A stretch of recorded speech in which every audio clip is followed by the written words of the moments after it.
Namaste students, I am Dr. Shubhada Deshpande from Vikas College of Arts, Science and Commerce, Vikhroli, affiliated to University of Mumbai. I welcome you all to this video tutorial on how to write a letter of job application with resume. It's a pleasure speaking to you all through this video tutorial project of IDOL, University of Mumbai.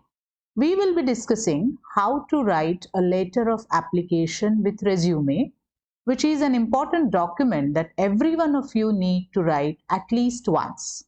A solicited letter of application is written in response to an advertisement, or we can say that when an organization solicits or invites applications from aspiring candidates. And the unsolicited letter is the one which you write on your own even when it is not invited through advertisement. So let us see how to draft a solicited letter of application with resume. The letter of application can be written in two ways. That is, a single letter which includes all the details of qualification and experience, and the other way is to write as a covering letter and giving all the details of qualification and experience in the resume. When you write the first kind of letter, you need to remember the AIDA formula that helps you in making your letter effective. The first A stands for attracting attention, which means that the first paragraph of your letter should be so attractive that the reader, instead of throwing it in the dustbin, should feel like reading it till the end. This is because you are among hundreds of such applicants, and possibly the prospective employer may not even look at your letter and instead throw it in the waste. To avoid this treatment to your letter, the first paragraph should be drafted in a very direct and positive tone. You need to adopt you attitude thus to try to convince the reader how, if appointed, you can prove to be an asset for the organization. The I stands for arousing interest in the mind of the reader. Having read the first paragraph of your letter, the HR manager should find it necessary to know more about you. And the D stands for creating desire in his or her mind to meet you personally. This will be the responsibility of your middle paras.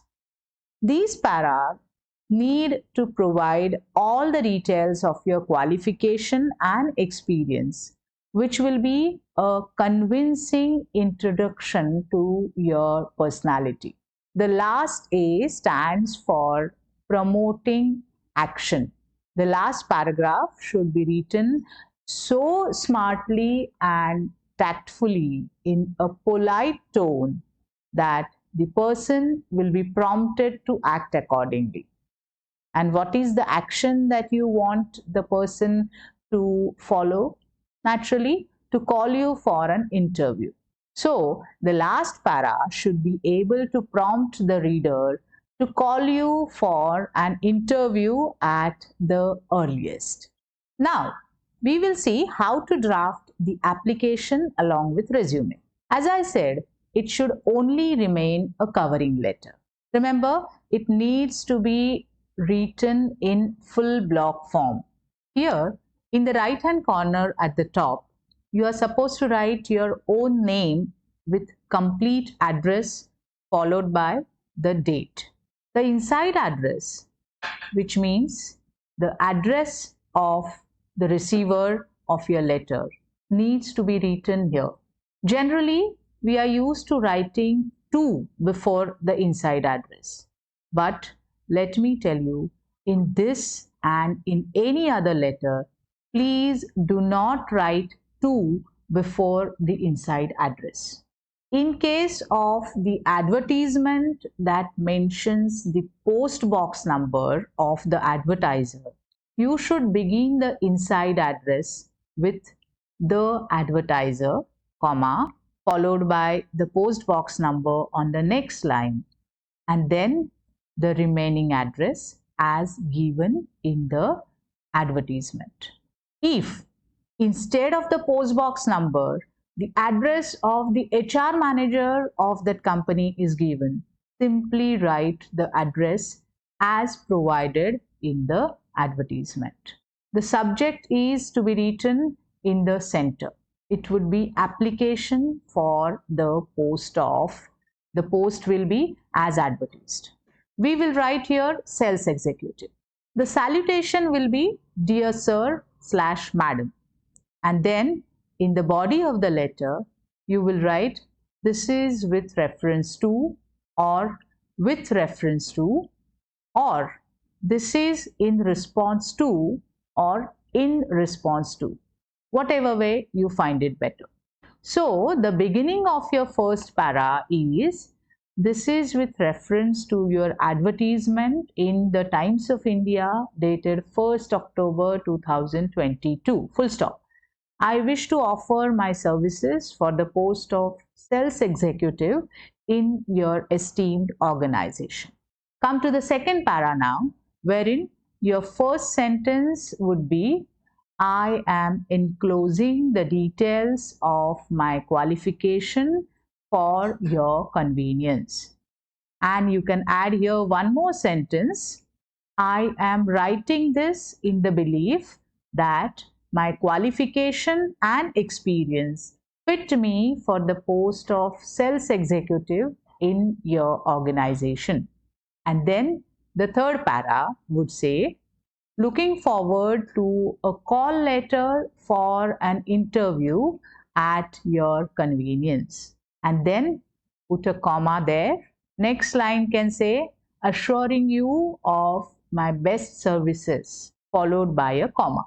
The complimentary clause will be yours faithfully, and on the next line, your signature. Now let us write the biodata or the resume or the curriculum vitae.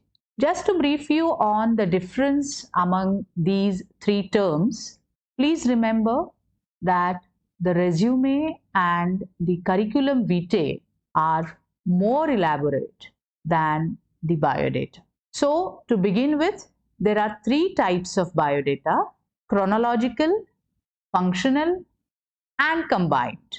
The chronological biodata is the traditional way in which the details of job experience are provided in chronological sequence. That is, either beginning with the first job and ending with the last, or vice versa.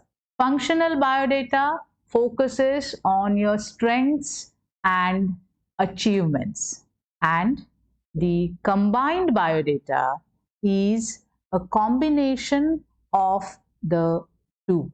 We will now see how to write the chronological biodata. Many people title it as resume or curriculum vitae, but as goes the latest fashion in the corporate world, I suggest not to give it a title that way. Instead, begin with your full name.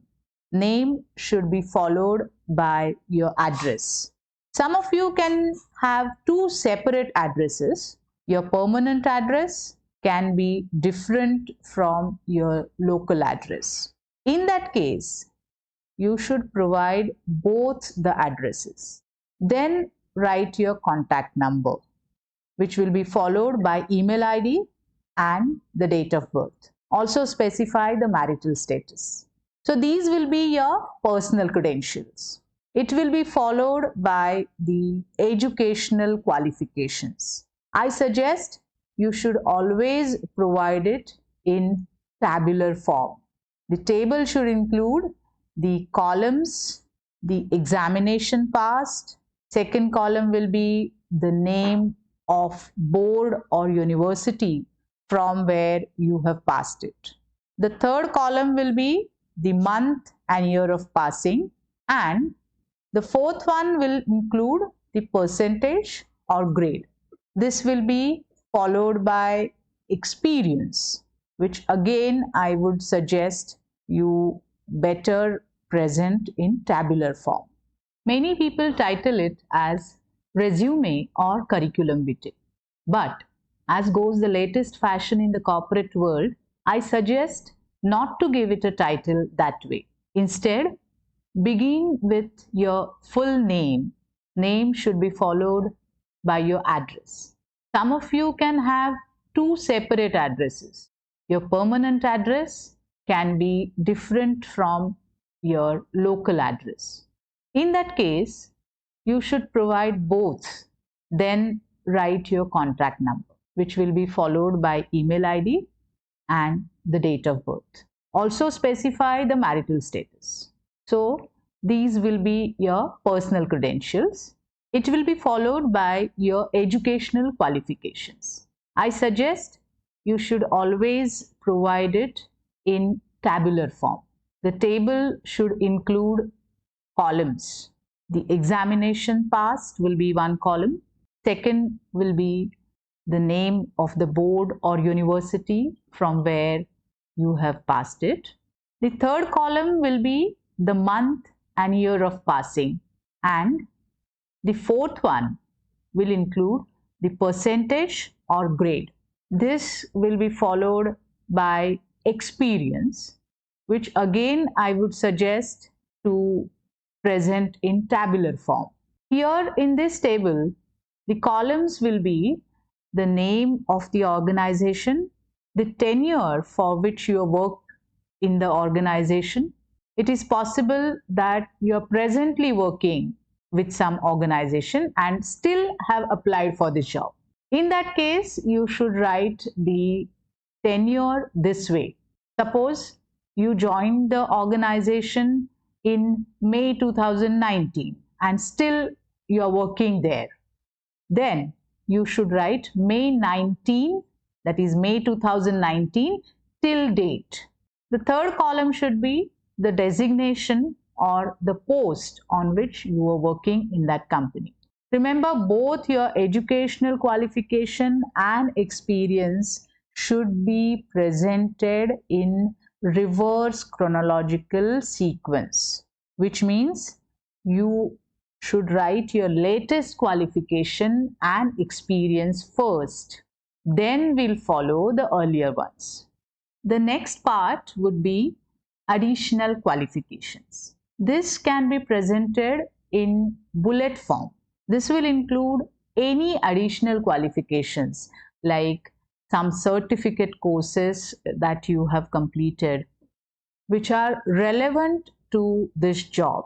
This should be followed by the job profile, which means all the details of the jobs that you have performed in your previous and the present employment. All small details should be included here so that it gives a clear idea to the prospective employer of your abilities and skills. Then you can add the extracurricular interests and achievements. And then you should write the languages known. Please do not forget to give two references, which means the names of two persons who enjoy a good reputation in society and who know you well. Generally, these references are the principal of the college where you have studied or the senior with whom you have worked previously. But before giving their names as referees, you should always inform them in advance that you have given their names as referees. The last on the biodata will be your name with signature, which is a kind of certification by yourself that whatever information is given in the biodata is true. And now, to know what you have gained so far in this video lecture, please complete a small activity. You can share your thoughts by choosing the correct option from those given below these two questions. Also, please do not forget to participate in the discussion forum by sharing your views or thoughts relating to the questions given in the discussion forum. Thank you very much for watching this video. We will meet again in the next video.